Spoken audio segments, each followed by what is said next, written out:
It's time to get sexy, so watch Secular Sexuality live Thursdays at 7 p.m. Central.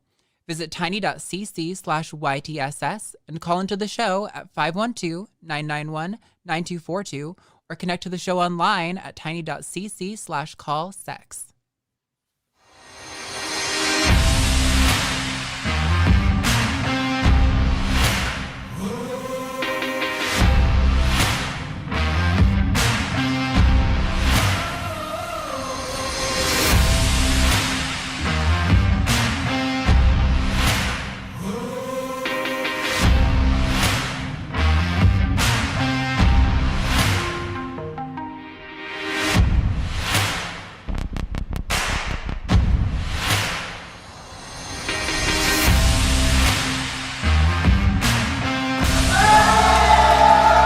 Oh yeah, ladies and gentlemen, everybody tuning in. Welcome to another fantastic episode of your favorite show and mine, Talk Heathen.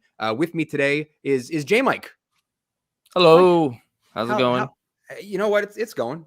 How have you been, man? I feel like we haven't done a show together in a minute. Yeah, I mean it's been a minute. I'm hanging in there. I'm getting back in the TikTok groove, making some responses to a bunch of videos that keep popping up. And I think you even said this before that you're kind of flooded with a lot at the moment. I've set myself up on TikTok for failure, and this is a great thing for us to talk about. So before we do though, let me just put this out there. We have open lines. As always on this show, theists get priority. We want to talk to people about what they believe and why. So if you've been sitting at home watching Sunday after Sunday going, man, I would love to call and talk to those folks about all of this evidence that I've got laying around my home for the existence of the God that I believe in. But I know if I call, it's going to be busy. It's not right now. This is your moment. If you feel like God is telling you should call and talk to us, call and talk to us, and we can talk about why you think the stuff that you think about your God talking to you. So that being said, I'm going to keep an eye on the call screening software. Or cut the middleman out and just have God call. Right? That would be. I don't know how we would know, but I mean, it would be cool. Yeah, you know, I assume like being all powerful would give you the powers to do something that would convince me. So you could manifest in a phone and then just call. Being omnipotent, God already knows the number, or omniscient rather. That's okay. God, if you're out there, please call. And if our little playful blasphemy here is pissing you off, call.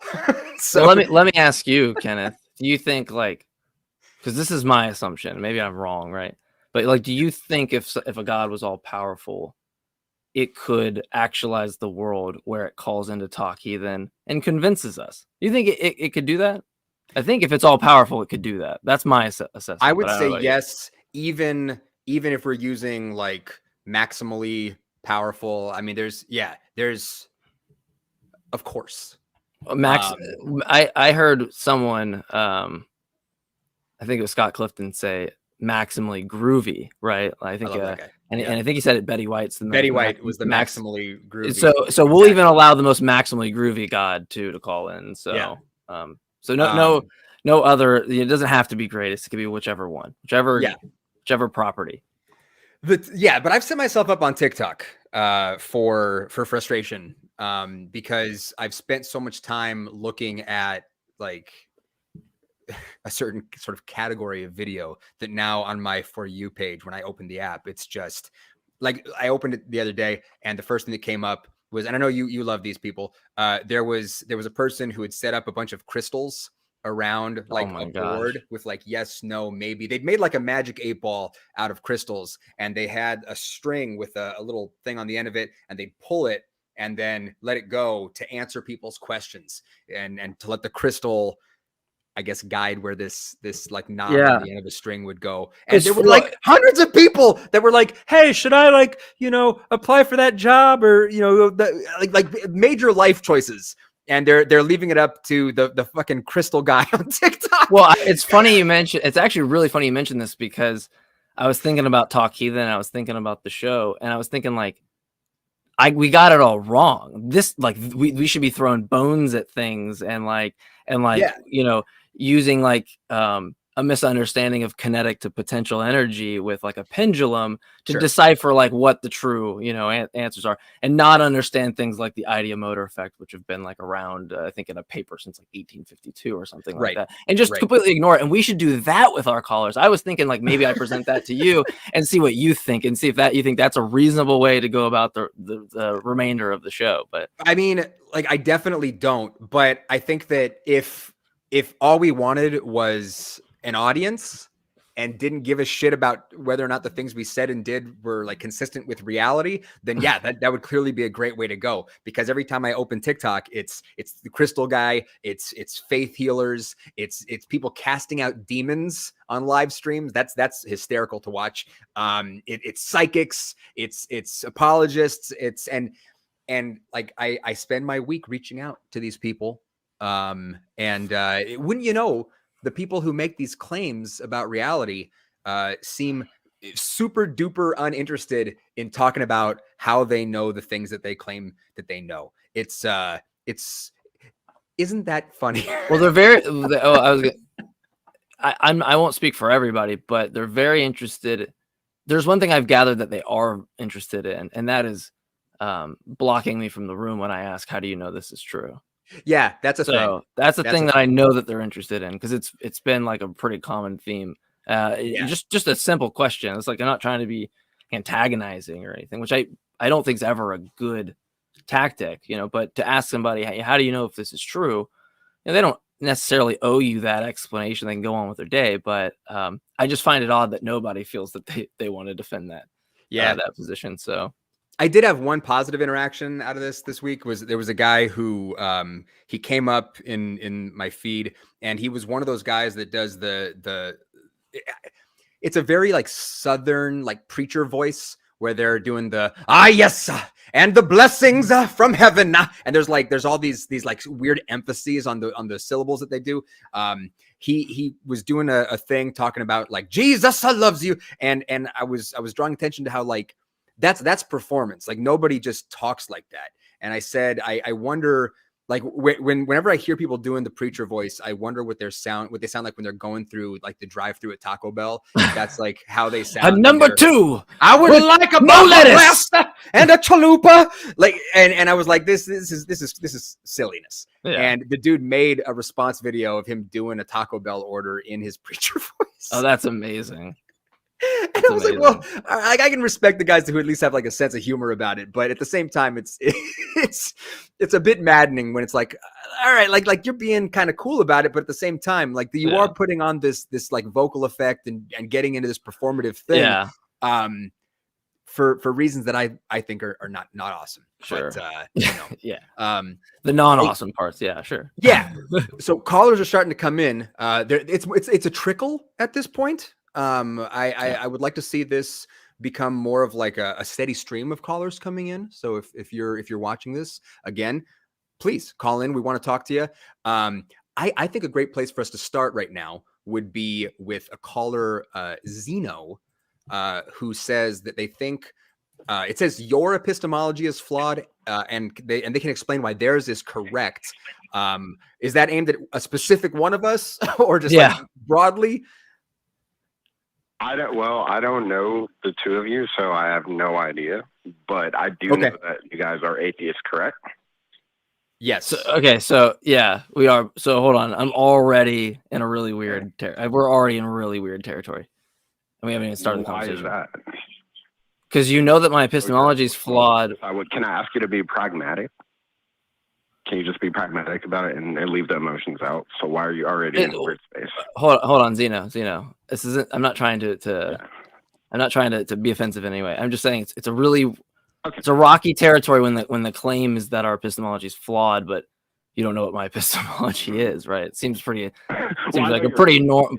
Seems like a pretty normal thing, right? To object with, but go ahead. I'll let you go ahead. I just think that's important to point that flag. The only reason I say your epistemology is flawed is because you're an atheist, and the thing is, I used to be atheist as well. So let me just jump right into it. Don't you agree we need to define our terms? before we start? Like, what is a God? That's exactly why I raised the flag there, precisely, because like we should define what my epistemology is before you make claims about it, right? So I think we're on a par here. And really quickly, before you keep going, Xeno, just like so what this show is about is people call in, they talk about what they believe and why. So when somebody calls and says they used to be an atheist and now they're not, I immediately want to just steer this conversation to beginning with what convinced you that a God is what convinced me was, you know, one day I was hitting the bowl in the bathroom, dude, and I was sitting there thinking, so everything has a beginning, everything. And I'm a programmer, by the way, and this also got me jumping out as an atheist position. I jumped out of it because of programming and just thinking that everything has a beginning. So name me one thing around you. I mean, the table you're sitting at, if you're sitting at a table, everything around you is created. I want you to look at your fingers. You're not even responsible for your fingers or your fingernails. So the claim is that everything is created. Is that's your before we go into, no. Before we go into that, I just have to define what a God is. So you know where I come from. So to me, the definition of a God, because if you ask 10 different people, you'll get 10 different answers. The definition of a God is basically the beginning, like the singularity of why everything exists. So it doesn't have to be a bearded man in the sky. It's the singularity. Hold on, Xeno. Can I ask you a question though? Because terms matter, right? Clearly, like an atheist that just takes to some singularity there is just going to disagree with you if that's all it is. So I'm wondering, like, clearly, like, there's going to be some intentional states or some mindedness to it, right? Like, let's just at least be fair. No. Why? Okay, then we're going to waste a bunch of time you talking about something that you semantically call God if it's absent intended creation, because I don't care about an input output. It's on par with some naturalistic input output perspective of a singularity, right? We won't be talking about the same thing, and we'll waste a lot of each other's times. About whether you care or not. I'm talking about, look, I didn't think the conversation was about what you cared about. Yeah, well, if you're talking about something that's look, hold on, Xeno. If you're talking about something and you're going to just admit, and I might be steering this farther than I should. I just want to make sure. Like, if you're just going to define it with those properties, a naturalist is not, or an atheist is not going to disagree with that. And so we're not going to really make much progress, because we would, like, the semantic battle there is like, we're pretty much talking about the same thing, but you would be labeling it God, which would confuse and obfuscate a lot of the conversation. Now that we've identified, right, that potentially what you're talking about is something without a mind, then me and Kenneth probably won't disagree with you, so right? I don't come on here. I hear you. I don't come on here to try to entertain and try to WWE it up. So what you're talking about, I'm not trying to obfuscate. I'm literally saying that is what I believe that God is. And if we were playing chess, I think you got checkmated. So you have to admit that my God does exist, correct? And that's fine. No. Okay, listen, I don't care about what grunt you use to label the thing that someone else also believes in. Like, look, like the fact that, like, if it's just, look, I'm gonna show you why that's really bad reasoning, right? Okay, because, like, if I just because a lot of what you said at the beginning there had to do with contingency. Okay, so you had to do with things that yes, precisely. So hold on, let me at least get through the thought. So when we talk about something that's dependent upon something else, right? You're gonna lead this back to, there needs to be this necessary thing, right? That's fine. You can run that argument, say there must be this necessary item, X, that gives way to all contingent things, P or whatever. That's fine. But if you just tell me that the necessary thing that you lead it down to has no intentional thoughts or minds, there's a lot of atheist philosophers like Graham Oppy, people out there that take to a very similar position, but they're atheists. They think God does not exist. So to say that, like, you checkmated, which, by the way, that's not what these conversations are about. They're not about one-upping. They're about a dialectic at which we can come to an agreement, right? So that's not what it's about. But when you make that statement, that person is just going to go, look, you're labeling something God that I'm labeling the antithesis of that, right? So how much progress do you think you can make if now we're just in a semantic battle about fucking grunts that we make with our stupid mouths, right? That seems really, really, really not productive from my perspective, and I think other people would agree. All right, I hear you. I hear you. That's your perspective. I've had many conversations with Matt Dillahunty. I just got off of Talk Heathen. We've made tons of progress. Well, not with Matt Dillahunty because he's a narcissist. But the thing is with Talk Heathen, we've made tons of progress. So the thing is, what I want you to take this as is, look, what I'm defining God as is what I see it as. Who are you to tell me that it's not? Just like if you ask 10 different people, they'll ask. Yeah, because it's mind dependent. I can tell you really easily. Mind dependent definitions is not what's real. It's that simple. Just because you think it in your head and you define it that way is not mind independent. The difference is that what is actually the God thing, when you label some other thing in your head that way, that's just your subjective opinion. That doesn't elucidate why it's real. But I'll let Kenneth go on. Mike didn't jump in and say that there is no cause. He's sort of giving you all of the, like, enough rope to hang yourself with this argument you're making. He's asking you, how do you demonstrate that this cause is God? He's asking you how do you get from cause to God? Fine.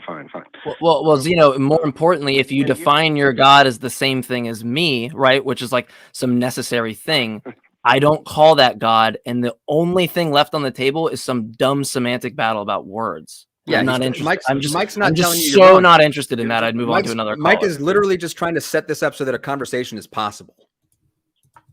All right, I understand that, and let's make a conversation possible. So let's go from a different approach. So no, let's not go from a different approach. Let's stick with what you put on the table and explain how you get from cause to God. Wait, I'm sorry. We're not going to go in a different direction. Well, is it minded? On the table, you're going from you're saying you're in the bathroom, you're hitting the bowl, you're thinking about everything that you observe has a cause. Therefore, there must be some ultimate cause, and you're calling that God. Is that a fair representation of what you put on the table?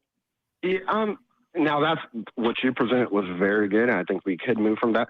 So I would agree with everything except ultimate. So okay. I'm very different from, my position is very different from most positions where God is ultimate and omnipotent. I'm not the one to say God is omnipotent and ultimate, but however, God is still the reason why, like, we have, like, gravity, time. Xeno. Wait. So you put that out there. Okay. So you're saying that there's this thing that is responsible for a number of what we could call like attributes of reality. Now demonstrate that that's true. All right. So we can reduce things to absurdity. So, for example, when you look in the mirror, you have eyes. Are you responsible for, I need simple answers. Are you responsible for your eyes? I am not responsible for my eyes. Okay, keep going. Okay, so are you responsible for the cells in your body? Again, no. Reductio ad absurdum. Okay, so you're. I don't think you know. You're throwing terms around, and it doesn't seem like you know what you're talking about. Can I plant just one thing real fast? Is that we've already granted all this, right? So this is the issue I'm having. I don't have to go through that. Oh, Xeno, hold on. Look, the only thing I care about. We can make this really easy. The only thing I care about. Do you think that thing that all this leads you to has intentions in a mind or not? Yes or no? No, I do not. Then I don't give a shit about the conversation. You can talk to Kenneth. I don't care about your definition that does not. I don't care about your like fringe view on God if you define it the way an atheist does. I don't care. It's so not worth my time. Might be worth Kenneth's time. Not worth my time. I think we've pinpointed the issue very, very, very succinctly. I'll tease this out just a second more. So, okay, so we can observe that causality is a thing here in reality, and that effects have causes. Now what? Yes. So effects have causes. Now, where are we going to name the very beginning? What are you going to name that singularity? Which is that determines everything that's in front of you right now. Would you just decide that? Would you decide to call it the first domino? I decide to call it God. Other people decide to call God a bearded man in the sky. I disagree. Okay, well, but what would you call like the beginning? What would you call the beginning? Are you suggesting that there is a first cause? A first cause for what we're going through. I just demonstrated that if you reduce everything, right, you didn't just appear, like your fingers didn't just appear, you know, gravity didn't just appear, the planets didn't just appear. Right. I'm asking you I'm asking you a really simple question. Are you saying that there is a first cause that wasn't caused? No. Okay. I am not saying that. All right. So because how far back are we tracing this? I'm trying to pin down what exactly it is that you're talking about. We're talking about a God, and I had to define what a God is first, so we know what we're talking about. Do you want me to define God again? Well, but right now you're talking about causality, and so far what's been put on the table is a thing that caused all other things, but that it doesn't have a mind or intention. That's God. No, it doesn't have to have a mind or intention. That's what you can't checkmate me there. Because it doesn't have to have a mind. No. Okay, listen. Let's there's no make meaningful one distinction. thing perfectly clear here. So I'm not trying to checkmate you, dude. There's no. This isn't a competition. There's no element of, dude. Okay, listen. You're gonna have to stop talking over us when we're trying to have a conversation with you. Okay, and we're gonna try to do the same courtesy with you. So this isn't some ego-driven thing. We're not here on the show trying to just like own theists or people. You know, we're trying to get, like Mike said, we're trying to get closer to true conclusions. All right, we're trying to engage in a process by which we can believe as many true things and as few false things as possible. All right, that's what this show is about. Okay, so if you start talking about some great cause that caused all other things, that doesn't have a mind or intention, I'm just trying to like whittle down to like what are you talking about? And then it's going to become a game of, how do you demonstrate that this thing exists? And worse than that, Xeno, what you're positing, Xeno, right? When you give these things and you remove these attributes of like intentionality, right? And desires, hopes, mental states, minds, that type of a thing, right? It's on a par with some cosmological model that is not using God, right? Whether it has an actual infinity, whether it doesn't, it's no different, right? You would just actually have to, instead of just asserting it, actually make some novel predictions in the future at which we could test it, because you're giving just a naturalist theory of how the world works based on causality. That is so uninteresting if you want to put that up as God, because no scientist who is using these models to come to, hey, I'm looking at the world and I'm funneling this back to the singularity is going to go, oh, that thing's just fucking called God. Because now there's no meaningful conversation between an atheist and a theist if you're just going to obfuscate the conversation by just taking P and not P in the conversation and combining them as P. That's so it's the definition of obfuscating what the actual meaningful distinction is between a theist and an atheist. Like, to me, it's boggling my mind that you would think propping up something that's on par with a naturalist theory on how the world works somehow elucidates to God. I don't know how that works. Yeah, and if you were to look at like the literature in cosmology and in physics, you're not going to find people who really know what they're talking about with this stuff going, God did it. Or exactly what Mike said. They're not gonna label things as a God, because that's sort of a conversation ender when it comes to our understanding of what we're actually talking about. Well, can I get a chance to respond? Because yeah, of course. Sure. Sure. Okay. All right. So all I'm saying here is that it doesn't make for an interesting conversation. And I'm here to talk about truth. I'm not here to talk about what's interesting. I do find it incredibly boring. I don't believe God has intention. I don't believe God has a mind. Right. I know that's outside of our scope of reality, but we have to accept there are things in this world. I don't think you know that. I don't think you know that. I think you're pulling that out of your ass. So listen, since you just reminded us that you're here to talk about truth and how our epistemology is flawed, why don't we just touch on that real quick, and then we can move on to some other callers. So yeah, let us know how our epistemology is flawed. Well, for starters, your co-host here is saying that it's not going to make for an interesting conversation. That's a part of his. What? Stop with the preamble stuff. Just make your case. Just make your case. You called to talk about our epistemology is flawed. Put it out there. Go for it. Look, this conversation just went smoother on the other show, Skeptic. I don't give a shit where it went smoother. I'm telling you, this is your opportunity to make your case. If you want to talk about how our epistemology is flawed, now's your chance to do it. It's a red herring to your position that our epistemology. Yeah, let's not even go down that road. Just go ahead and make your case. Our epistemology is flawed. Go. I can't even get a word out. Just have some patience. It's okay, dude. So go. I'm just simply telling you, and I understand you disagree with what I think God is, because most of the answers you get about God is this is your last opportunity. This is still a preamble. Last opportunity to talk about our epistemology. This is still a preamble. Just tell us what it is. Yeah, this is it. This is your moment. All right, you can talk about our epistemology being flawed, or we're going to move on. All right, go for it. Trouble with it. You guys are having trouble with the first cause. The first cause is God. There's causality. I grant. Look, stop. This has nothing to do with our epistemology. We're because it's become very clear that the conversation about first causes and all that stuff isn't going anywhere. So this is your opportunity to tell us how our epistemology is flawed, or we're going to move on. Yeah, and Xeno, mind you, tell me what school of thought that I take. Am I an empiricist? Am I a rationalist? Am I a pragmatist? Tell me what school of thought and epistemology I take. Because if we're going to go to, if your claim is, right, that my epistemology is flawed, at least have the base 101 philosophy, epistemology level of telling me what my school of thought is, right? And I've given you them. So you don't even have to guess. You have 3 to choose from there. There's more, but I'll give you 3 to choose from. Empiricist, rationalist, pragmatist. I'll give you 4. Skeptic. Which one would you say is my epistemic basis? I can answer and then give me the flaws, because I'm helping you. Oh my God. Dude, you obviously don't understand how the conversation works. You've already made your point. Now let me answer it. Go ahead. Are you done? I'm waiting. Is it safe to talk now? Right. We'll move on if you don't have anything. Xeno, go for it. Shit. All right. Your epistemology is flawed because first, and I hope you guys understand what epistemology means. It's your thought processes.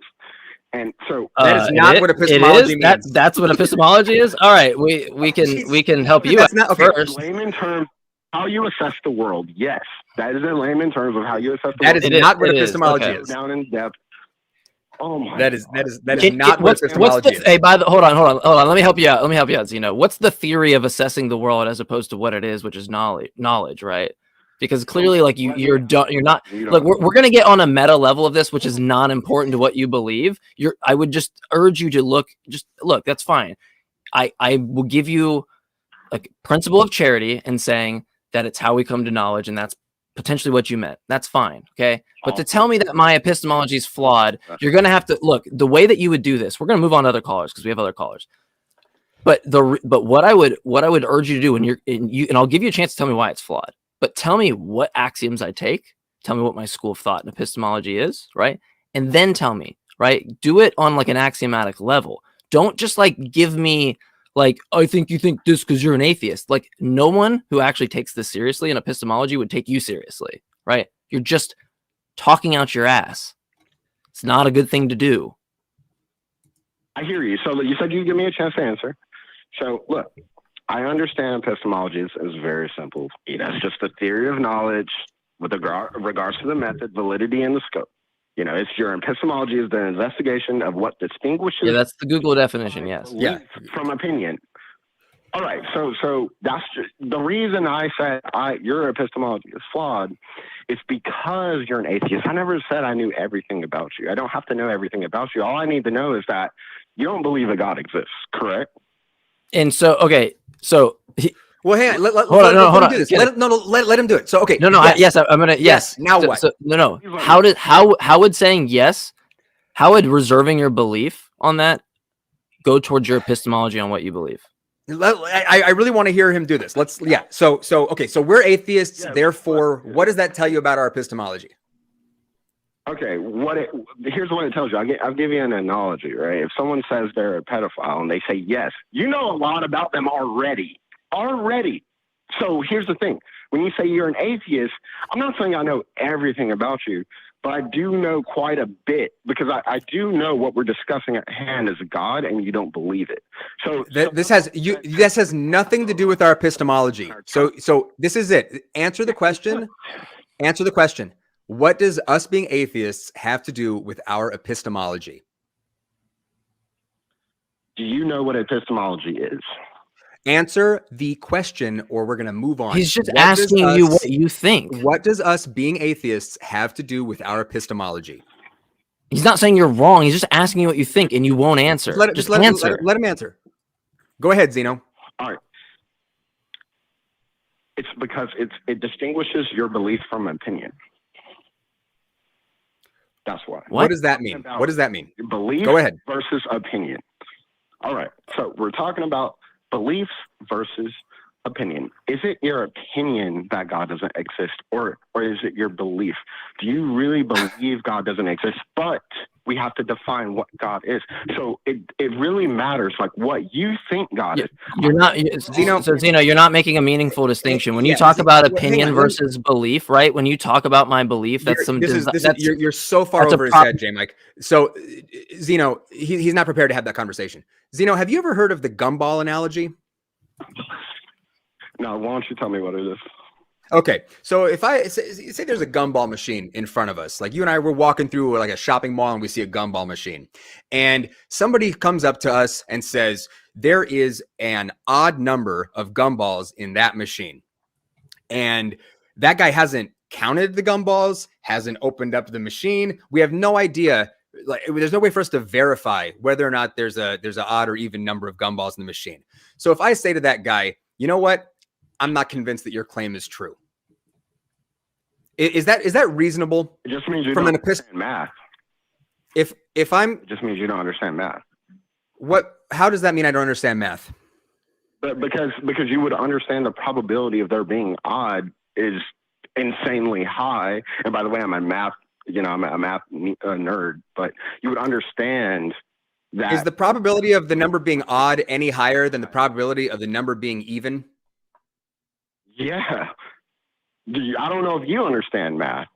Yes, that's true. Because look, you have all. We have an unknown quantity of chances that they're going to be even. All right. So if the guy says, I'm getting increasingly convinced that you are just trolling, because this is such an easy question. So if a guy tells me there is an odd number of gumballs in the machine, and I don't have any way of knowing if he has counted it, I don't have any way of knowing what the fuck's going on with this, and I say I am not convinced that the claim there is an odd number in there is true, if I'm not convinced of the guy's claim, is that a reasonable position for me to take? I'm not saying he's wrong.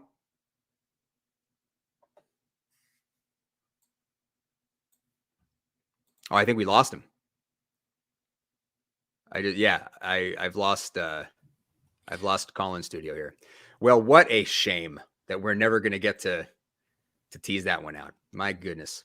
Look, it's fine. I was suspicious at some point to say, like, I don't really know. There's two things, I guess. My thought process was, one, I don't know that he was either tracking or was purposely not tracking for other reasons. But I won't go into the suspicion there. But what I will say is, if the person was genuine there, and they asked the distinction between opinion and belief there, I think like the better thing there is like knowledge versus belief, right? Because belief is going to be a component within knowledge.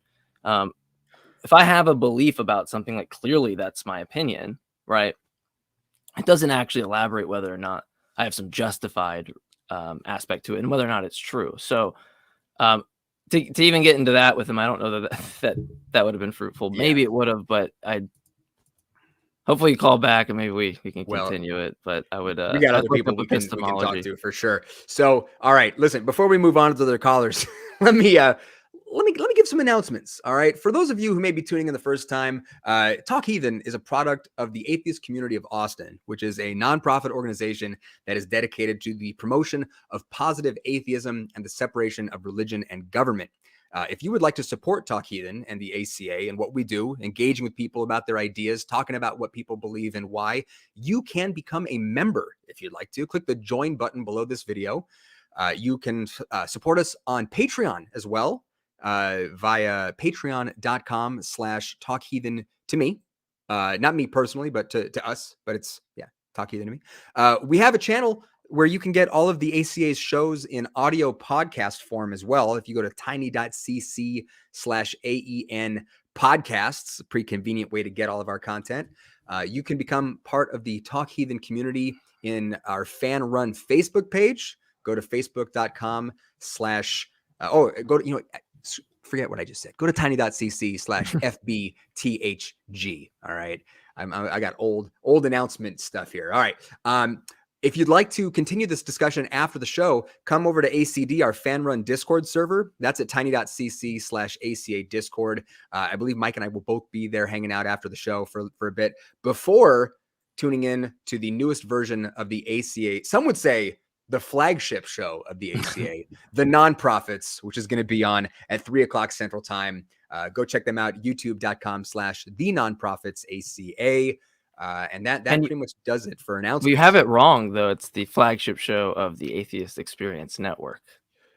You know what? Yes. It's the flagship show of YouTube. Well, yeah, there you go. Actually, you know what? You one-upped me, so I yes. Well, we're just trying to keep up with what they're doing over at Talk Heathen. We're Talk Heathen over at Nonprofits. All right. Hey, listen, I was scrambled my fucking brain. So yeah. It's all good. We can reset. So that's what the other calls are for. Exactly. We got Joe in Minnesota. We do. Says, I believe a God could be something greater than yourself. Joe, how the heck are you? I'm doing pretty good. All right.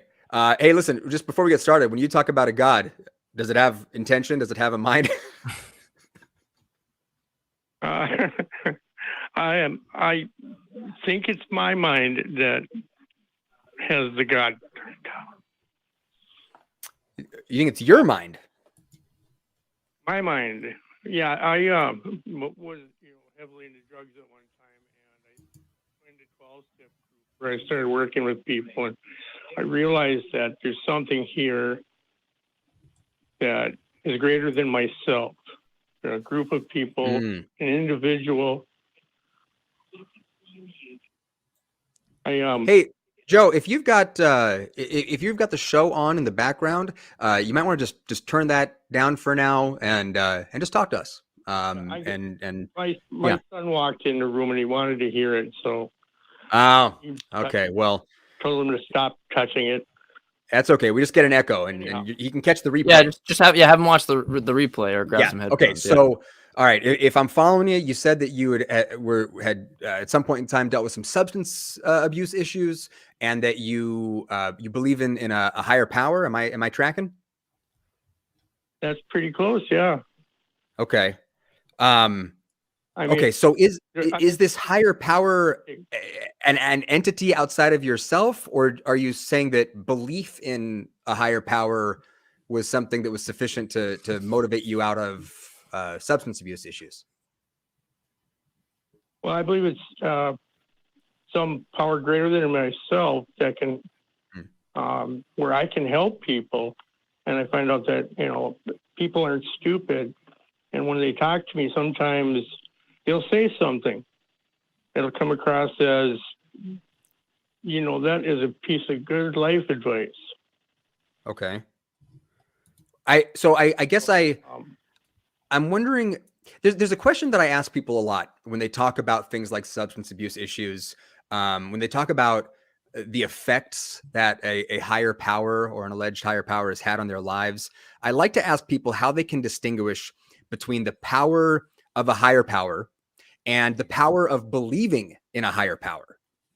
How do you tell the difference between those two things when you're looking at the effects on your life?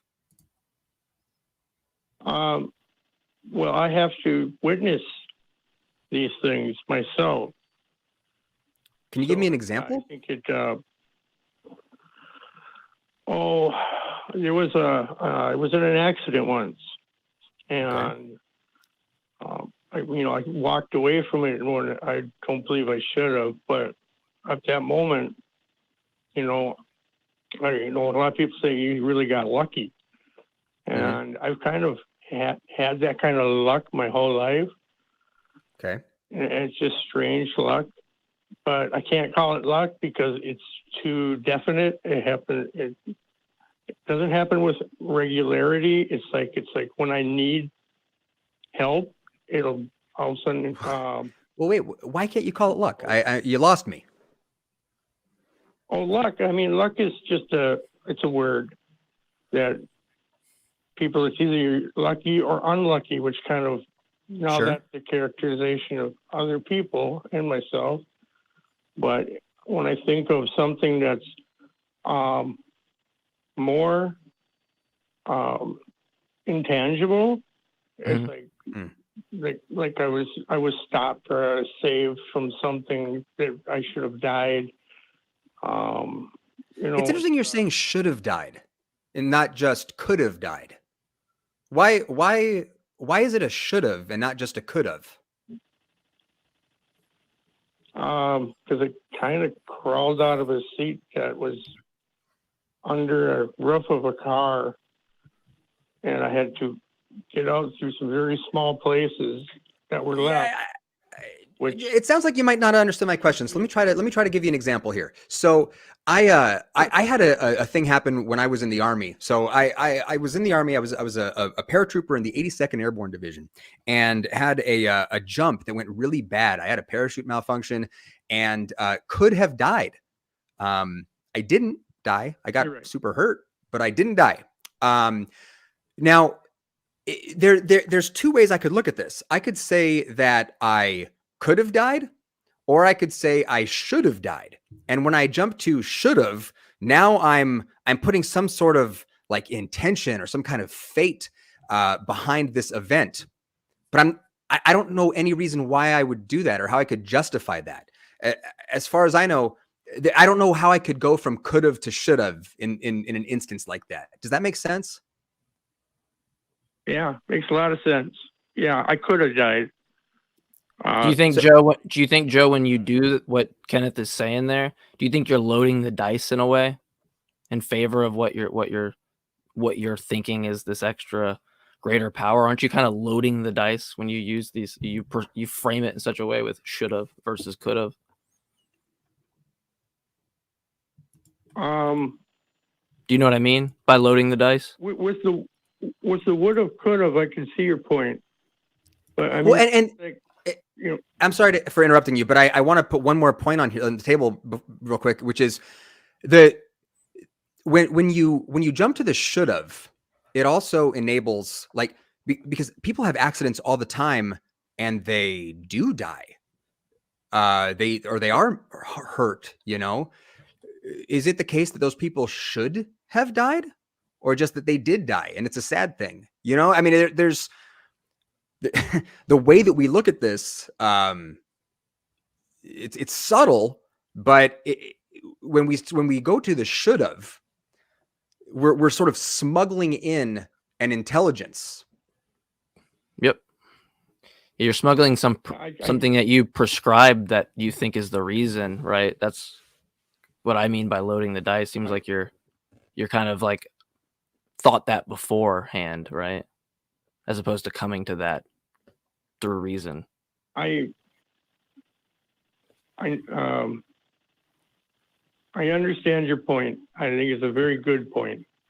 And the reason I did not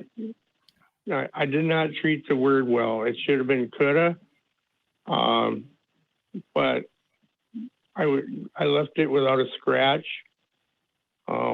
That kind of put into perspective that possibly, I'm not saying there is, but possibly some other power that could have intervened at that point. Could I ask a question about that? Like, because this is a problem I have, and I don't know what happened with else in the accident. If anyone else got hurt or anything like that. So I don't want to, hopefully that's not the case. But in these types of situations, change your mind.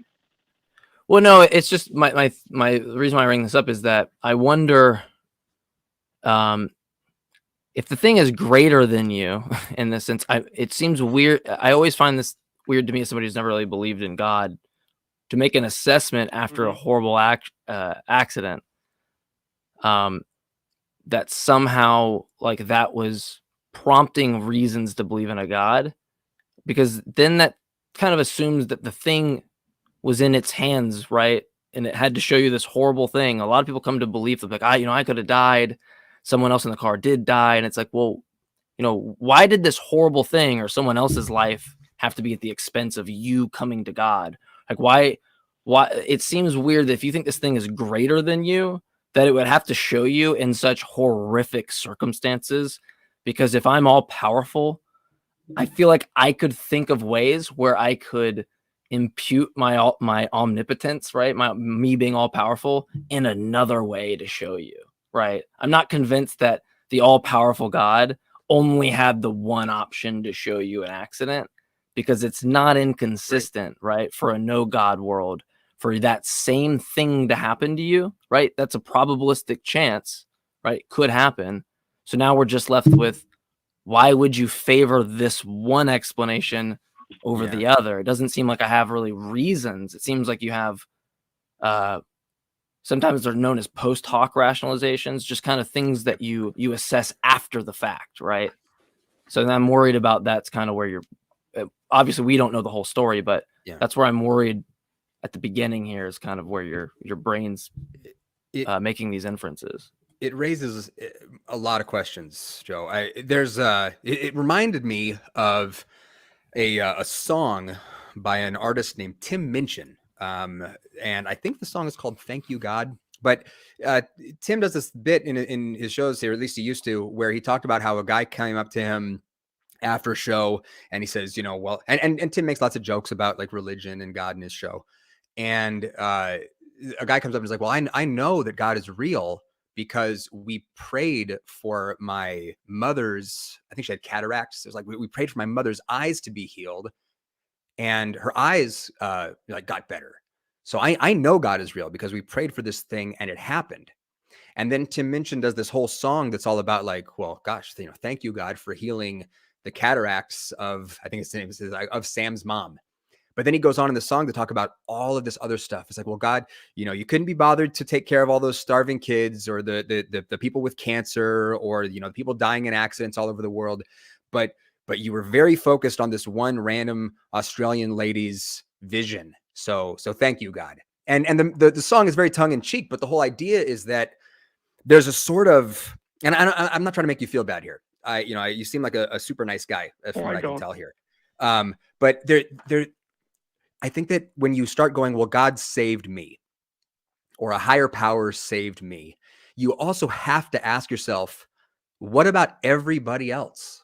What about all the people who don't get saved? What about all of those parents right now whose children are sick in the hospital and they're desperately praying that their kids will get help, and those kids are going to die? Why aren't those people getting saved? And thinking about what explanation here is most consistent with what we can know about reality. I'm just putting that on the table for you to think about. And we do have some other calls to get to. But I want to just be kind of open, because this has triggered something kind of personal with me. My father had substance abuse issues, was in NA, was in AA, and found the belief in a higher power to be a motivating thing and a source of comfort for him. And it always bothered me that my dad could never see his own strength in overcoming his substance abuse issues, in getting his life back on track. He always had to give that credit to somebody else when he did the work. I understand that the belief was useful to him, but it's never sat right with me, because if we don't have good reasons to believe that the higher power exists, if we don't have really good reasons to believe that the claim the higher power is giving me strength is true, then my dad did that under his own steam. It was like Dumbo with his feather. Dumbo has a feather and he believes it can make him fly, but it's all Dumbo. It's not the feather. You know, I would be willing to bet that you've got a lot more strength in you than you are prepared to admit if you're giving the credit to a higher power. Well, I'm not actually giving the credit to a higher power. Okay. I just believe that my mind, when I think about a higher power, is the people that helped me and I helped them back is a power in itself, can be greater than me. Okay. And just one instance, I think it was just the only place my brain would go was to this car accident. It's just not I don't even know how to explain it. That is not how this works in my life. You know, one car accident does not make me a believer in anything. Okay. What made me a believer in a power that's greater than myself is like, if you walk into a bar and a bunch of people start picking a fight with you, well, that's a higher power there too, and they're going to kick your ass. I'm not sure I'm following what you mean by higher power in this situation. Well, they're stronger than me as a whole. It doesn't, you know, saying higher power, it can relate to just about anything. Joe, we can make this simple though, because like the higher power distinction is only going to matter, I think, to me and Kenneth in this conversation, since this is what we're tracking, in virtue of it being something not natural. If you just list natural things that are stronger than you, like gravity is a higher power. Like I know a gorilla could like beat the shit out of me. That's fine. Like that's a higher power. But that's pretty jacked. Yeah, I am. You know, you just wait. You know, wait till I flex. But that's not really like it's kind of like the last call. Like, right? That's not really like as interesting because sure, I can grant that you use some grunts that we make called higher power and assign that to some other thing that I would use a different grunt. Like that thing can beat the crap out of me, right? And we're just saying the same exact thing, but we're not really getting to this whole like this, you know, supernatural higher power was kind of the reason why I, you know, was getting out of a car accident without, you know, injury and things like that, right? Supernatural though. Okay. Well, so then you're just saying there's a tier level of species and things and amalgam and quantity of things that are more powerful than you. I don't really know like what. I'm not trying to be rude when I say this. I don't really know why that's interesting though. Like I don't see how that's interesting, like at all. But no, you're an atheist, right? Yeah, I don't. That's irrelevant to how this would be actually interesting. I know. I kind of feel more like an agnostic, where I don't do the whole Christian thing. Any organized religion, it sounds like they're trying to take my money all the time.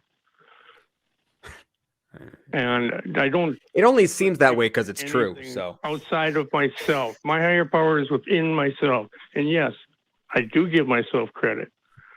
Well, that's good to hear, man. Because I jumped to a conclusion because when I start hearing people talk about higher power, especially in the context of like overcoming substance abuse, it almost always becomes a like God talk, and so I may have jumped the gun then with you. So I'm sorry for that.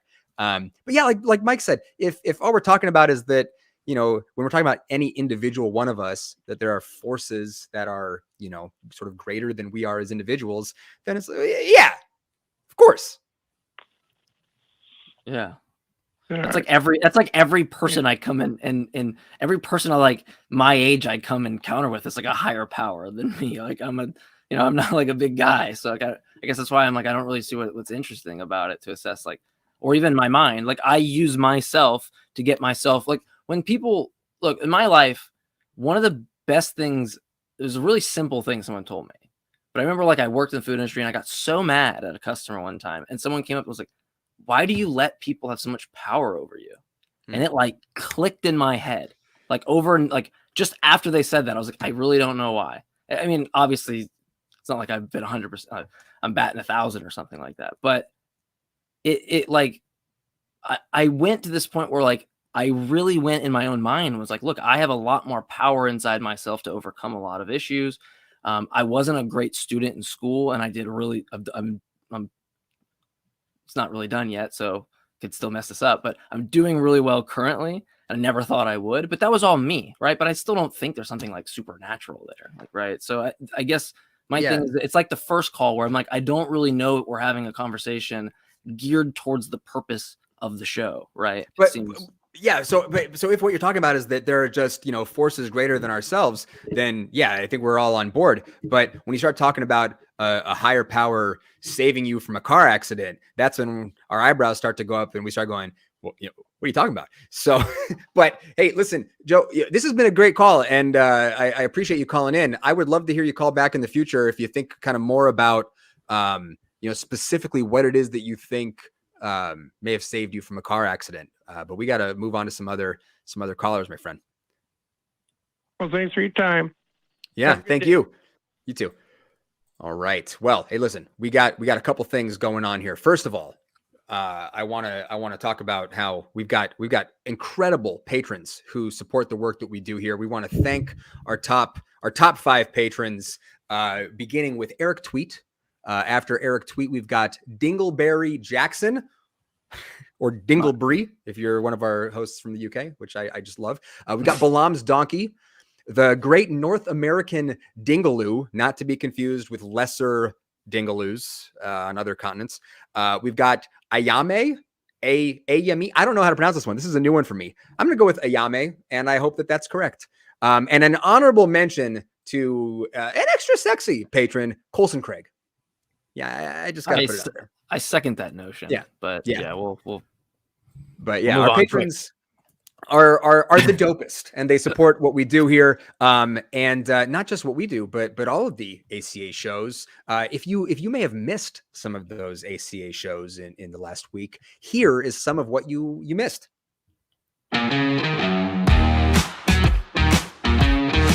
It's just about how to be a person and how to be happy being it. I really, really love that answer. That was a great answer. And I'd also like to point out that mental masturbation is the second best kind of masturbation. I'm just going to go ahead and come clean right now. I have a toast fetish. I just love going around putting my face on people's toast and then just running away. I don't want to be the one guy that came on here and had a really hot take about aliens and NASA and then just peace out, because that's weird. I think you want to there's have like sex with aliens?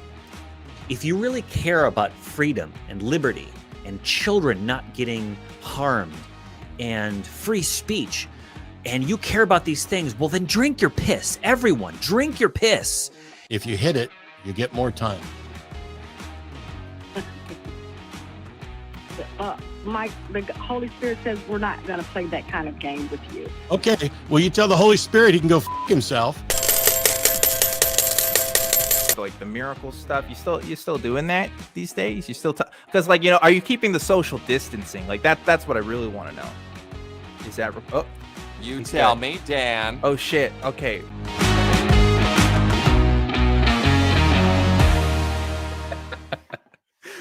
That was awesome. That was just fantastic. And I asked Jesus behind the scenes, you know, show me that trick. And so I was expecting, you know, like, here's my powder and I get all this stuff. No, really, Jesus. Yeah. I mean, really, like, blown. My mind was blown. Really, actually, Jesus. What else could it be? He walked on water after that, and yeah, it was impressive. Man. Well, hey, we've got a call that's been sitting in the queue that I've been keeping an eye on that looks very interesting. Sean in Oregon had a confrontation with in-laws and wants to talk about how we can better relate to people with scary ideas about reality. I've got to ask, what are the scary ideas that they had? I'm so curious. Oh man, God, was it awful? I seriously, all I did was, and I'll give you a little background about myself. So, I'm an agnostic atheist, and what I basically mean by that is if I'm here to learn, and I guarantee you, if I think I know something, I want to, you know, show it through an experiment. I want to be able to use scientific method to figure that out. And so I also appreciated Joe. I too am in recovery, and I can kind of sum up what higher power means. It just means me when I'm not wasted. and giving myself a chance, you know, to live life on life's terms. And what I mean, I'm using all lowercase letters there. So in other words, I came to realization that, you know, there is a wonderful, wonderful universe out there, and we know very little about it. We know even less about the human mind. And what I've learned since I've been sober is that I'm married. I've got 2 beautiful kids. I mean, oh my gosh, and I'm 50. And it's like, I don't feel like I'm 50. I feel like I've been preserved in a bottle, and here I am. But what ended up happening, guys, is this. You know, my daughter, she's about 5.5 now, and getting ready. You know, she's going to school, and you know, we've had a shitload of these, you know, restrictions. So kids weren't allowed to go to school. They were on Zoom and on. And finally, she's going back to school, and I realized that my wife's parents are serious fundamental Christians who don't believe going to church will save them, and only they can save everybody. And it's almost as if in order to get in their family, they have to, you know, put you through the ringer, and you have to answer 3 questions. And the first question is, do you believe in Jesus Christ? Do you believe he died for us and, you know, risen again? And I'm sitting here going, you know, I've been to churches, and I've been drunk going to those churches, and I never felt a presence other than, you know, bad breath and dizziness. And that was my doing. And so I've come and I've listened to the, you know, Atheist Experience and Talk Heathen. I'm a big fan. And so I tried to do my homework, and I listened to Matt Dillahunty and followed his, you know, why the Bible is immoral and sections of that. And I went over to my wife's house and met with her mom. It's kind of like the weirdest intervention, because her mom reminds me of someone who's just high all the time and thinks, I don't know what she thinks, but it's scary. You know, she makes eye contact, and it's like I'm talking to a person, but she just went on and said, well, just want to tell you right off the bat, I don't believe in evolution. And I'm like, okay, that really helps. How am I supposed to, you know, relate? And then she goes, and second of all, you know, like, oh, go ahead. Oh, so sort of regardless of what else they said, everything's going to depend on what your goals are here. What do you want to happen? What's the ideal outcome for you? Well, here's the thing. One thing I can tell you about being in recovery is this: I have to stop future tripping. And here's my trip. I'm freaked out that my daughter is going to be indoctrinated, and she's going to come back thinking that if she doesn't do certain things, I'm just afraid my in-laws are going to say some like weird shit to her about, you know, going to hell or, you know, this, that, and the other thing. And it, you know, I've just seen it happen before. I've watched kids go through that. Sure. And, you know, I'm also a teacher. And one thing a kid said to me, I'll never ever forget it. I was sober, of course, but she said, my parents don't love me anymore because I don't feel the way they do. And I remember saying to this one student, I said, we're all here to figure out how we feel about all kinds of things. And the last thing I want you to do is stop. I want you to be who you are. And so here's what I'm wondering, because I mean, it sounds like this could just be a instance where some clear boundaries need to be set. I mean, is your goal that something's going to change in your in-laws' minds? Do you want like an open dialogue with them about what they believe, or do you just not want them saying stuff to your kid? No, see, exactly, Kenneth. I tried the open dialogue, and it went badly. They were screaming at me, they were yelling at me, and she said, I don't see Christ in you. And I was about ready to say, that's because you don't have that power. But I didn't want to do that because that puts me in control of a situation. In other words, I don't want to be a raving asshole to people for believing what they believe. I don't think that's what we're here to do. I mean, at least I don't believe that's why I'm married to their daughter. Well, I'll tell you. So I guess what I'm how there's a few things that complicate this too, because like I have no idea what your partner wants with respect to your kid and their parents, right? This is in-laws we're talking about. Right. You know, for all I know, you know, your partner is like, you know, my parents are great, you know, keep it up. You know, so it's hard to say, but you know, you know, it seems to me as a person who does not have kids, so you know, take this for whatever it's worth, that sure, you know, it's your kid, and you as the parent set the rules. So when it comes to whether you can tell your in, or you should be able to tell your in-laws, you know, it doesn't matter whether what you believe is true or not. From my perspective, I don't want to get into it with you, but you know, with respect to my kid, there's some stuff that's off the table. I don't want them proselytized to. So you got to leave that stuff alone. And then if they don't respect the boundary that you set, then the question is going to be, what are you going to do about it? Yep, but I hear you. And I tried that, and I'll tell you what happened. My wife basically said, "What the fuck do you think's going to happen?" And I was like, "Okay, look, I don't know, honestly." And my wife said, "I'm basically a lot like them, except I believe abortion is a person's choice. I believe everyone has a right to choose their own religion and everything." And I just looked at my wife and said, "And why do you choose Christianity?" And she just says, "I really don't care. I just love people." And I went, "Okay, that's cool." So I got a really cool wife.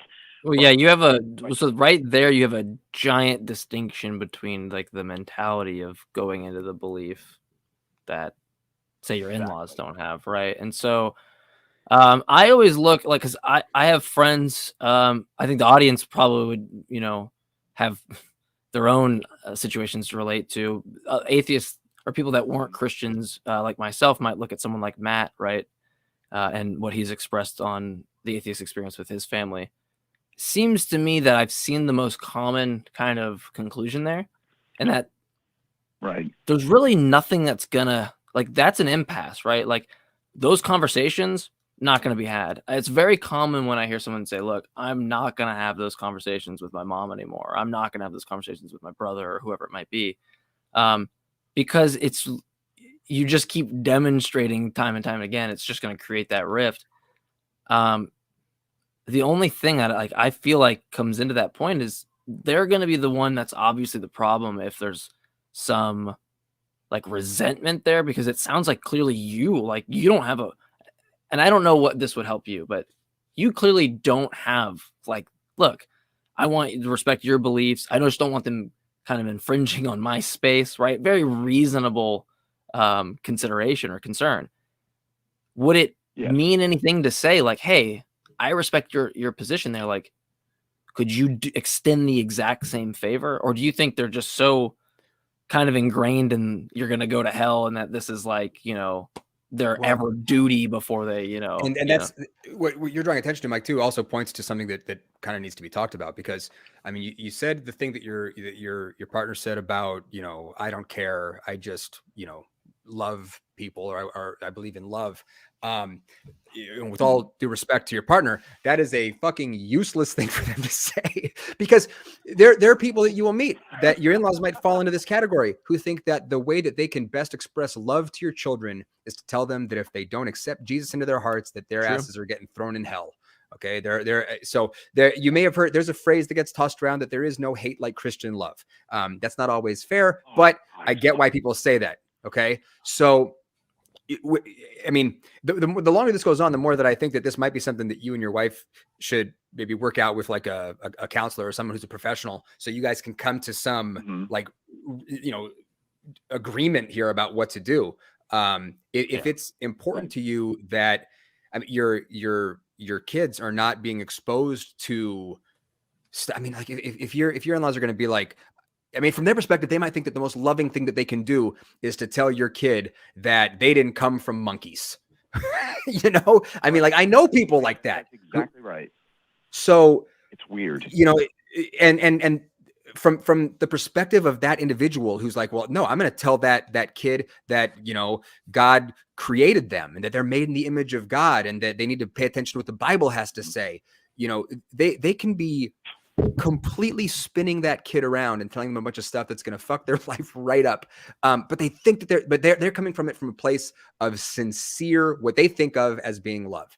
So yeah, I hate to say it sounds like you have to have some super uncomfortable conversations to figure out what to do.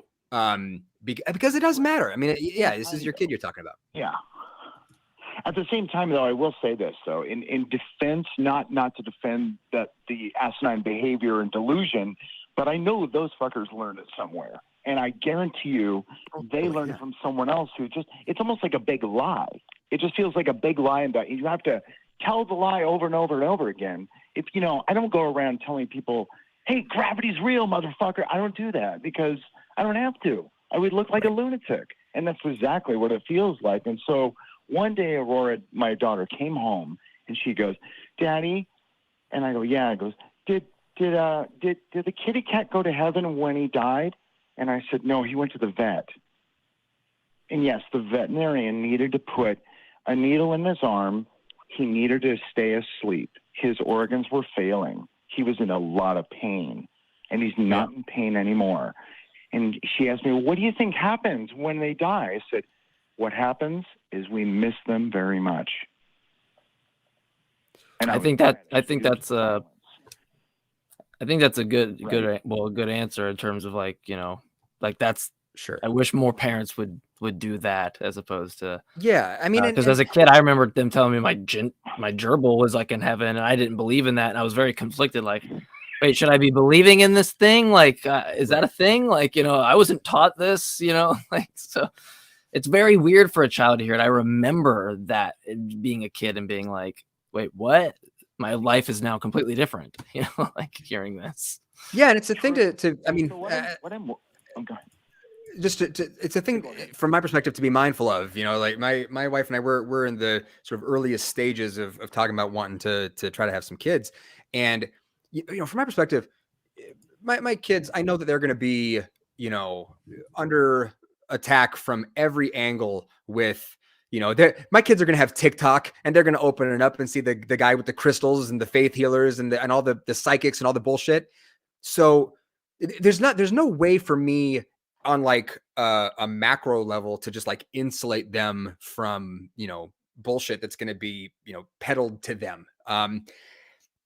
Best I can hope to do is give them the critical thinking skills to sort it out. Right. Everyone talks about, with respect to kids, it's better to teach them how to think than what to think. Right. So it's sort of like, as I'm trying to be helpful here to you there's two battles here that you're going to be fighting. One is just giving your kid the cognitive equipment to make sense of the world and to be a critical thinker. And the other is, in your immediate family, this is one of the few places where you should have some real control over what people are saying to your kids. If your kid goes off to school and some rando on the playground tells them something, whatever, there's not a whole lot you can do about that, but if it's your in-laws telling your kids that evolution's not real, that's where you can set boundaries. Right.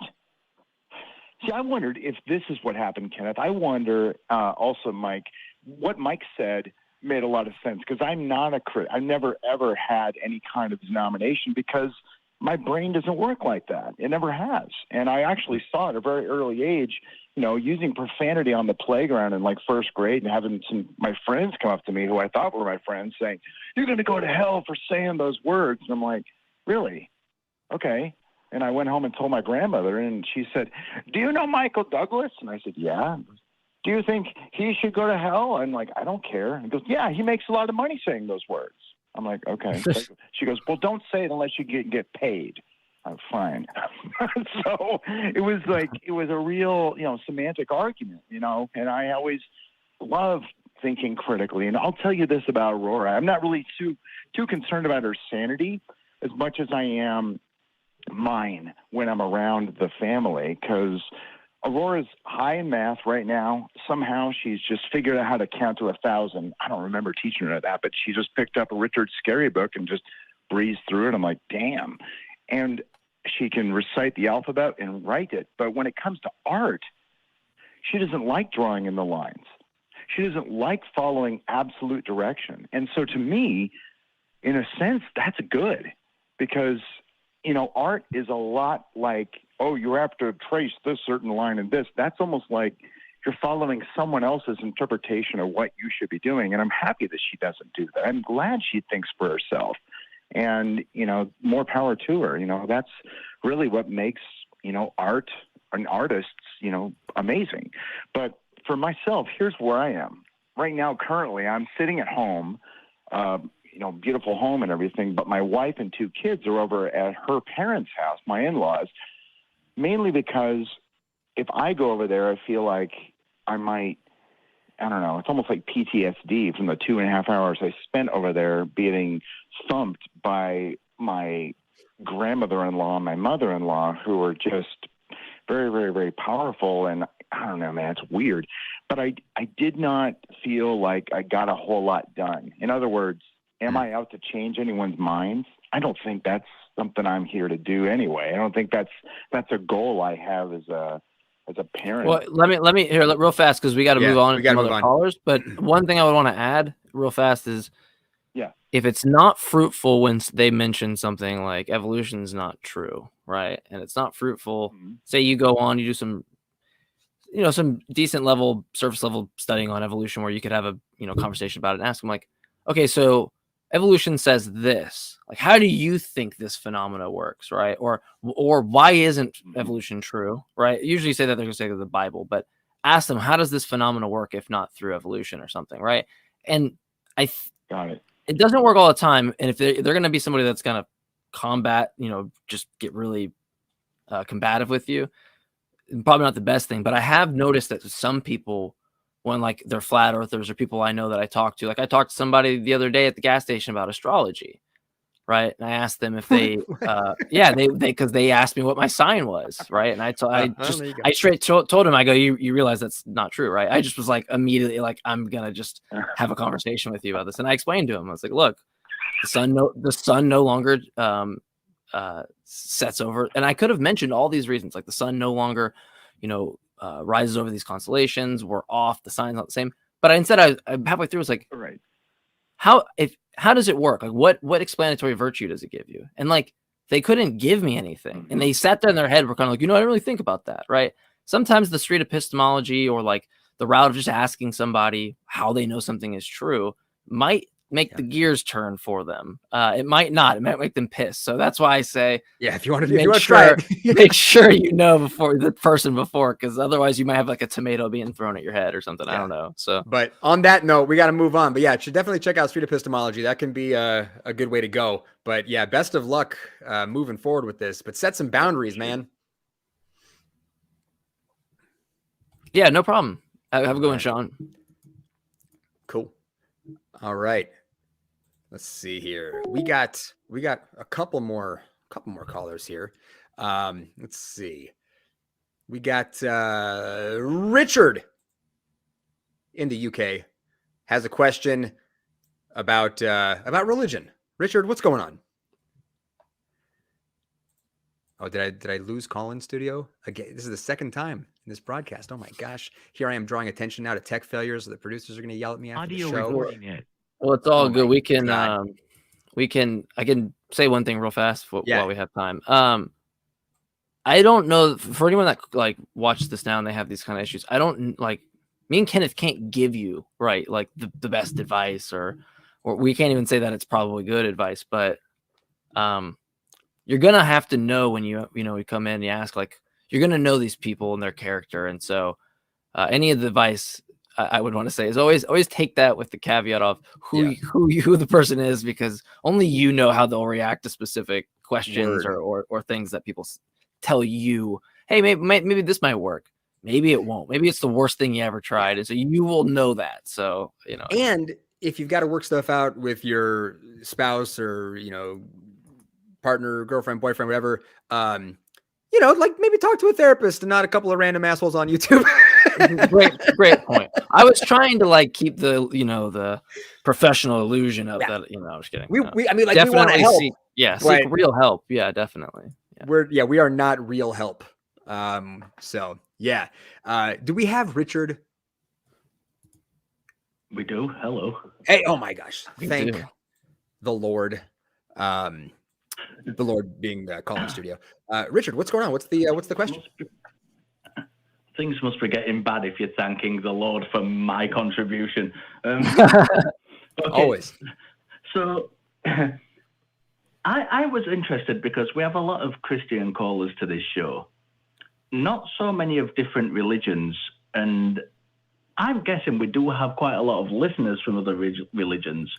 So I wanted to try and encourage them to call in by asking if you think any one religion has more likelihood of being true than another one, and how we can assess that, what kind of yardstick we can use to assess that.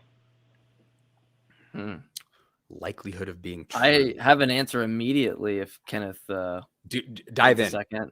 Dive in. Well, depending on who you're talking to, which I disagree, by the way, but depending on who you're talking to, atheism is a religion. In that case, I think it's the most likely to be true. But no, jokes aside. You're talking to Matt Powell? Stop it. Right. Yeah. Right. But no, I don't think any claim. So the way that, and maybe this might be unfair, like off the bat to people, I don't find that they're good arguments for theism. I don't find that they're good arguments for beliefs that haven't been substantiated. So I think it's like kind of loaded in if someone asks like, which one's more likely? The question I'll ask is like, if we're talking about like theoretical virtues or something, like the way we kind of look at history, which is like abduction, right? Like what's most likely to be true. I don't think it's a good way to assess things that we can use empirical evidence to figure out, because we could just appeal to the empirical evidence. In that case, none of them are more likely. If you were just to look at what the data we have and assess that and go, well, this is all the data we have, which one's most likely? None of them are more likely. And so for me, it just doesn't matter, because the question to me is like, it's assuming that they've done something to warrant, in my opinion, good evidence in any case, which from my perspective, any evidence that's been given by any religion that I've seen so far, could be presented to me obviously in the future. It's not that this breaks, but I can undermine what the theory is with a naturalistic theory or some other theory. Like the last week we had someone call about simulation, right? You can just undermine that with like, what if we're in a dream, or what if we're in, it's a brain in a vat, right? You can just undermine these theories with other theories because they all explain the same data, and they don't actually do what science does, which is make a model and provide something in the future. None of these religions that I've seen even tries to do that.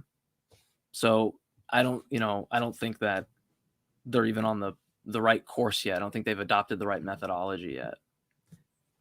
Yeah, I would agree with that, but there's another thought. I'm trying to word how I want to say this.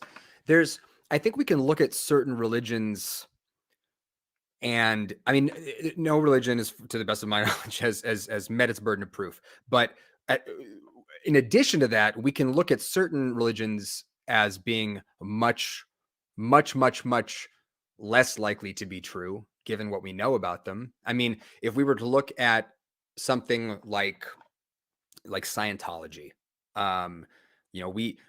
that's a pretty new religion. We can really look at the origins of that religion and its tradition and its structure. We can look at quotes from its founder about how, the best way to get rich is to make up a religion. And we can go, this, in addition to it not meeting its burden of proof, we have a lot of reasons to look at this as like obvious nonsense. And the same could be said of something like, if we're looking at it like in terms of likelihood, maybe we could look at something like Church of Jesus Christ of Latter-day Saints, and we could say, okay, so we've got our Book of Mormon.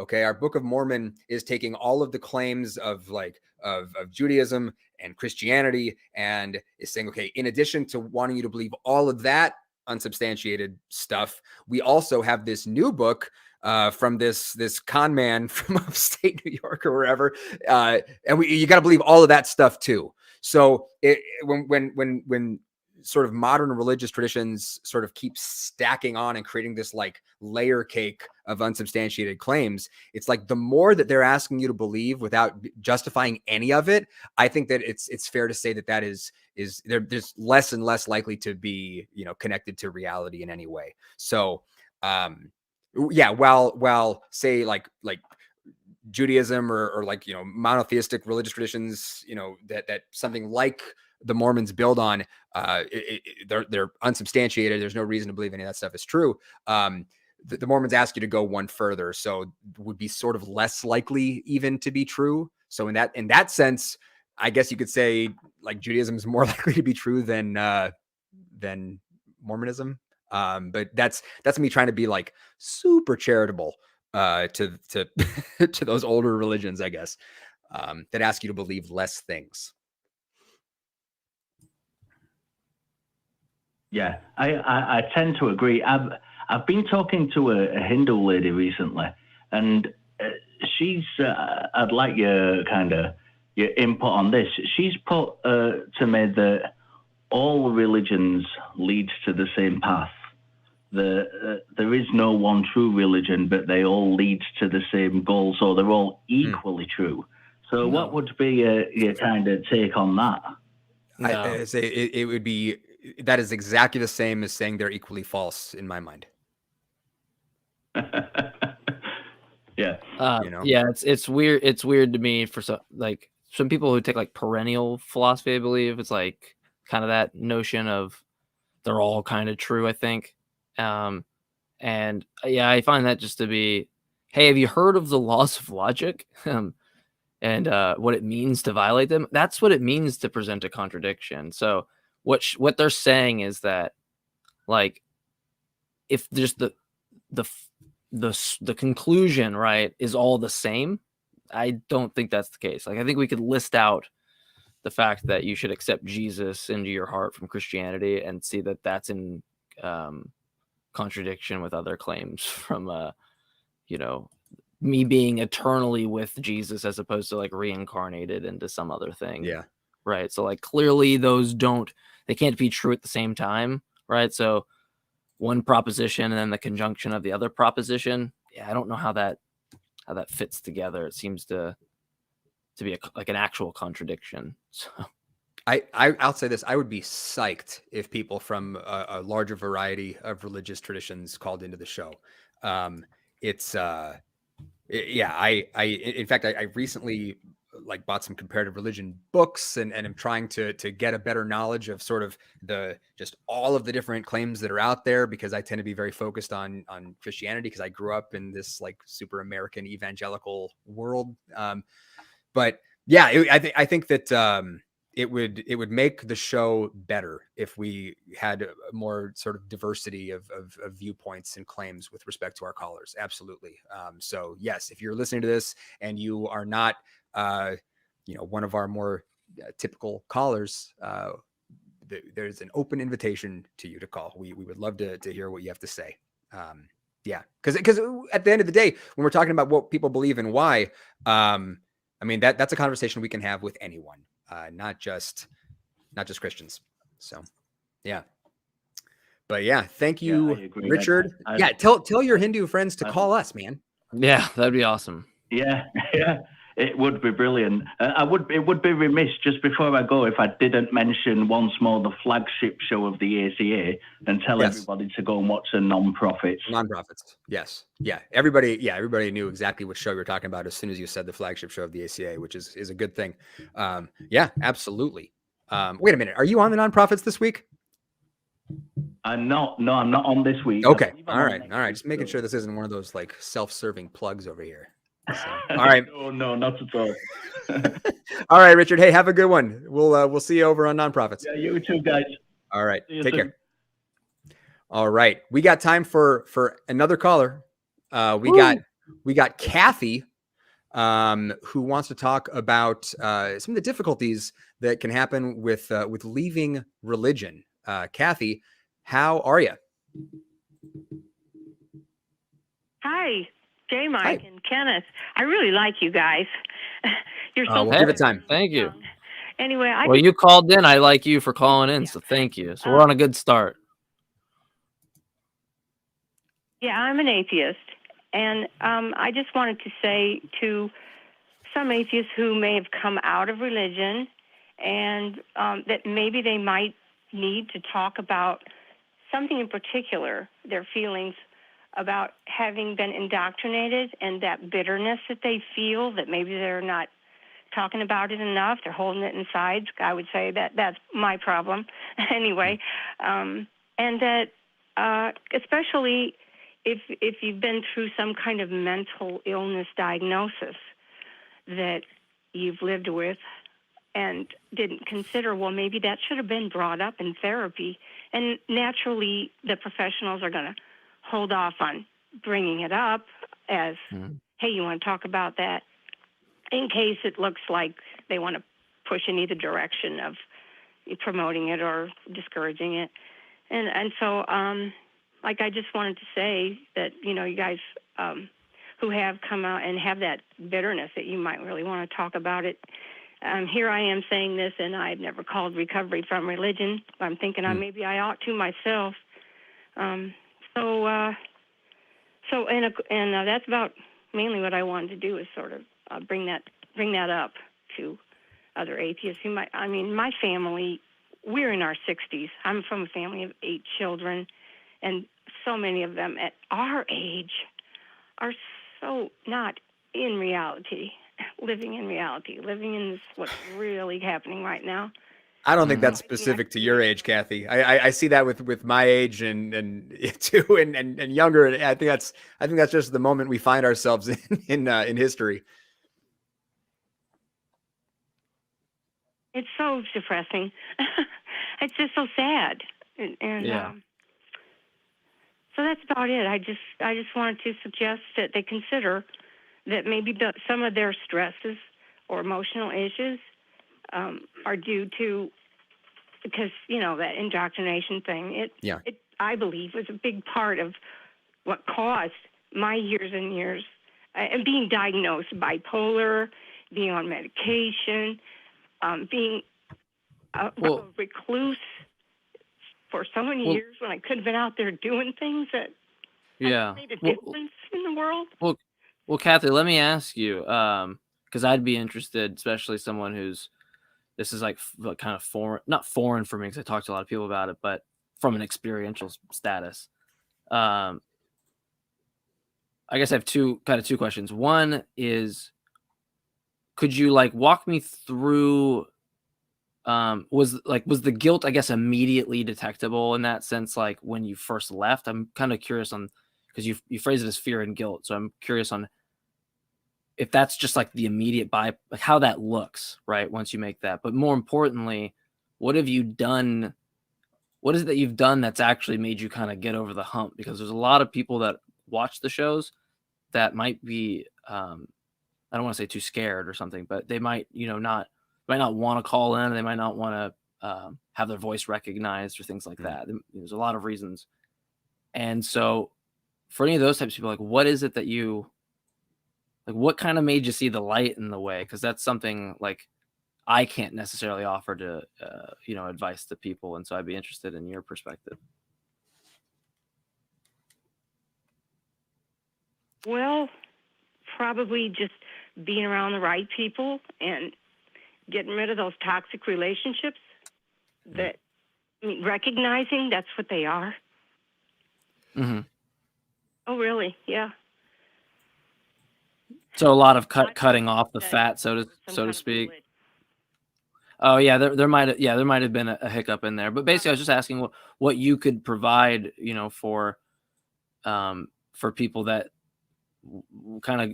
I mean, Kenneth obviously would be able to speak to this as well, but I can't, because I didn't have that experiential kind of. I had a different set of beliefs. So, kind of curious what you could offer for people that Okay. would. Yeah. You know. Well, like you hear atheists say about, well, they're afraid of hell, so it's they're having a hard time breaking away. You know, this is something else along those lines when, you know, you're so wrapped up in the religion and you're looking at the truth and the difference of truth and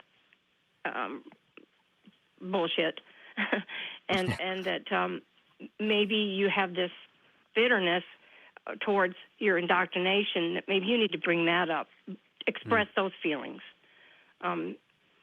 If you're in therapy, don't forget about that part, you know.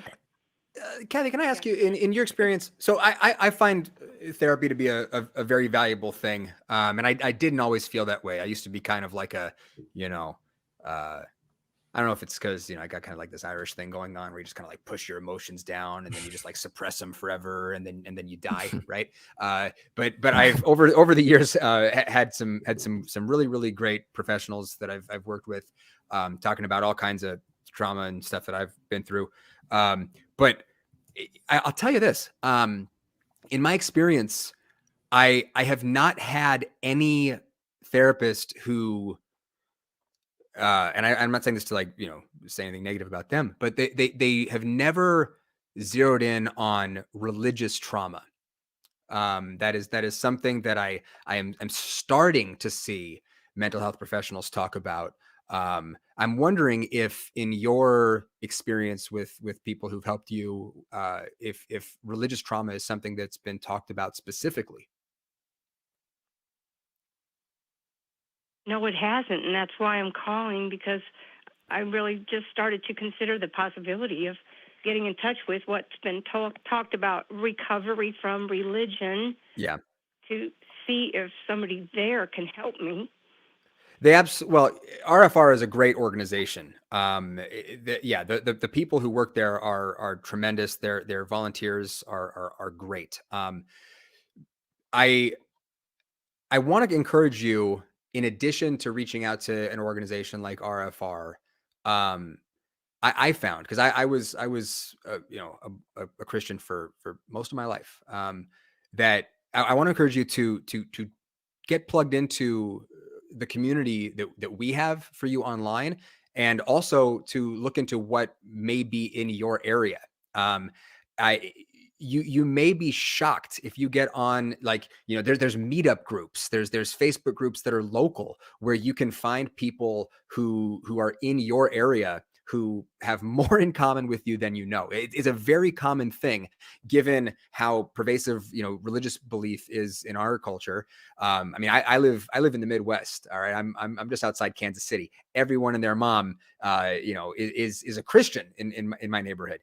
And it's easy to feel like you're alone, and that people, you know, can't relate to what you've gone through and won't understand. But I promise you, you are not alone. There are people who want to help you and to empathize with you, and to show you that. I mean, you, earlier in the call, you talked about feeling like you've missed out on so much.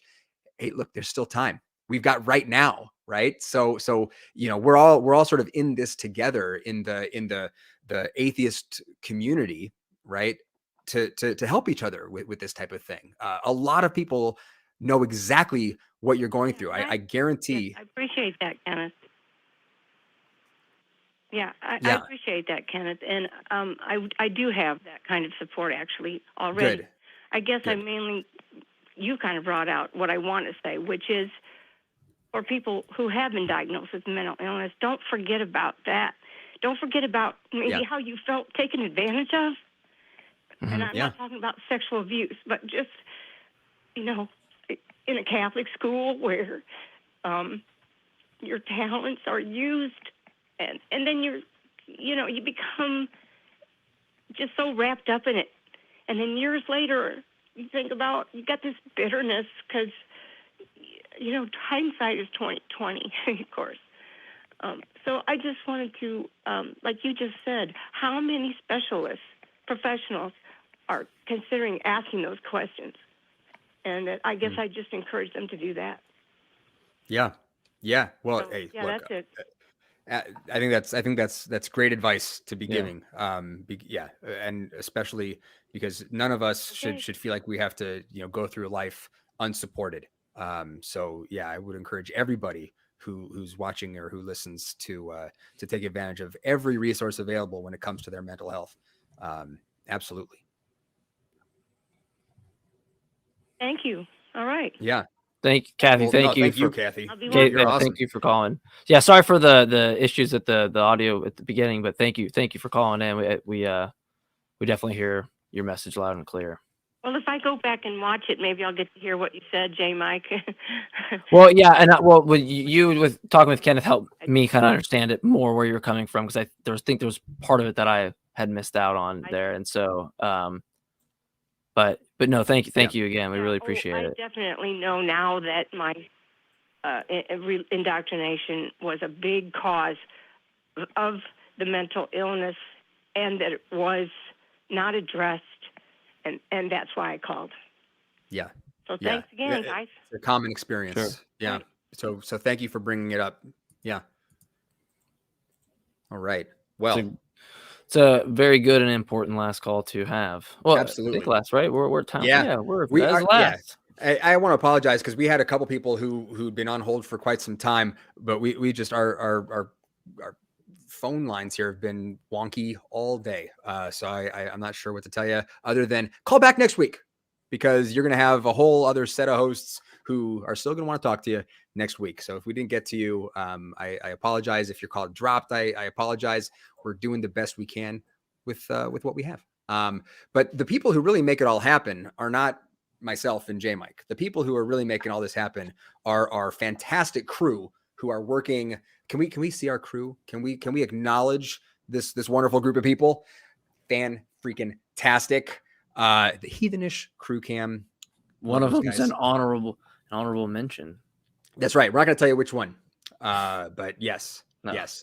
Well, hey, look, I just want to reiterate, if you like what we're doing over here at Talk Heathen, if you like what we do here at the ACA and on the AEN, you can become a member. You can click that join button below the video and sort of stay super involved that way. You can find us on Patreon, again, patreon.com/talkheathen to me.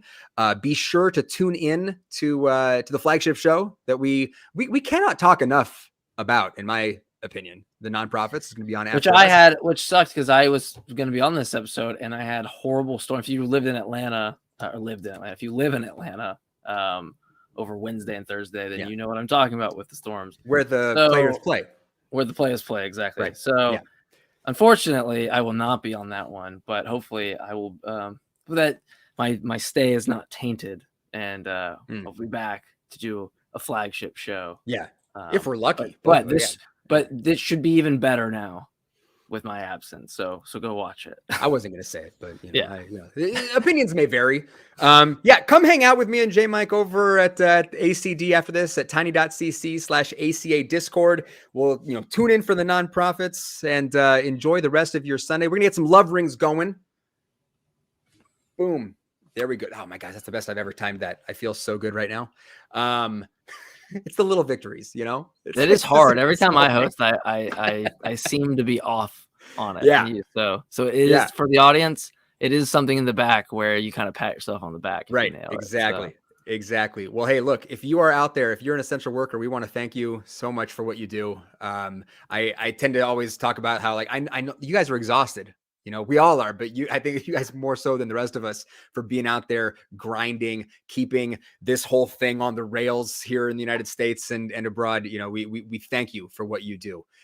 If you are a non-believer, as we talked about with Kathy, this is your community. Get involved. Don't just sit there feeling, like no one understands what you're going through. Like you don't have anybody to talk to about all this religion and God stuff. Come join us on Facebook, man. We want to hang out. We want to talk to you. If you are a believer, we don't hate you.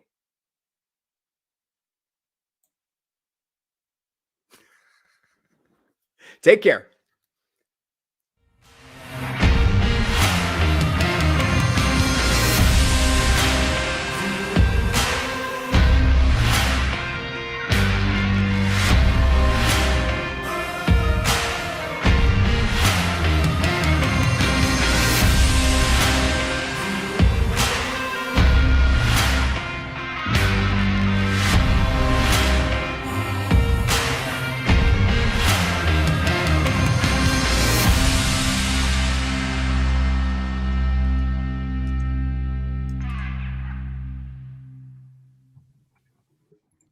We want the truth. So watch Truth Wanted live, Fridays at 7 p.m. Central. Visit tiny.cc/YTTW and call into the show at 512-991-9242 or connect to the show online at tiny.cc/calltw.